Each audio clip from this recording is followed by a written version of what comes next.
আপনারা দেখছেন ২১শে টেলিভিশন। পৌষ মাসে যেন চৈত্রের গরম। আবহাওয়া অফিস বলছে এই সপ্তাহটা এরকমই যাবে। ১৫ জানুয়ারি থেকে শৈত্যপ্রবাহ আসার পূর্বাভাস আছে। আবহাওয়ার এ পরিবর্তনের জন্য অপরিকল্পিত নগরায়ন, জলাধার ও বনভূমি উজাড় হওয়াকেই দায়ী করছেন পরিবেশবিদরা। বাকিটা জানাচ্ছেন আদিত্য মামুন। সর্ব উত্তরের জেলা পঞ্চগড়।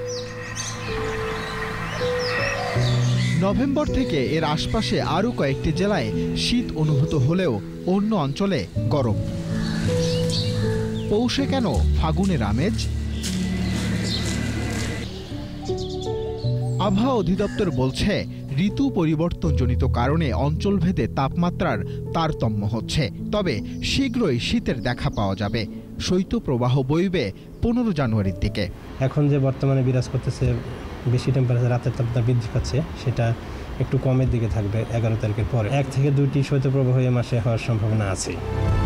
পরিবেশবিদরা বলছেন, মাত্রাতিরিক্তভাবে সবুজ ধ্বংস, জলাধার কমে যাওয়া, প্রকৃতির উপর অত্যাচারে বাড়ছে উষ্ণায়ন, যার প্রভাব পড়ছে মানুষের জীবন ও কৃষির উপরও।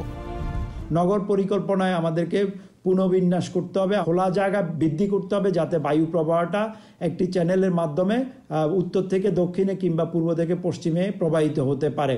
প্রয়োজনের তুলনায় অক্সিজেনের স্বল্পতা, অপরিকল্পিত নগরায়ন ও দূষণ রোধে এখনই ভাবার তাগিদ দিলেন তিনি।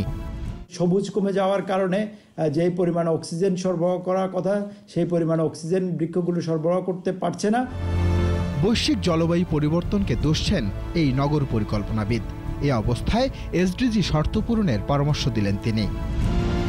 আমাদের জনস্বাস্থ্যের দিক থেকে এই বৈশ্বিক উষ্ণতা এক প্রবল ঋতু পরিবর্তনীয় পরিবেশ এবং সেই সঙ্গে উষ্ণতাজনিত পরিবেশ বিপত্তি তৈরি করেছে। পরিকল্পিত নগরায়ন, নগর প্রতিবেশ রক্ষারও পরামর্শ দিচ্ছেন বিশেষজ্ঞরা। আদিত্য মামুন, ২১শে টেলিভিশন, ঢাকা।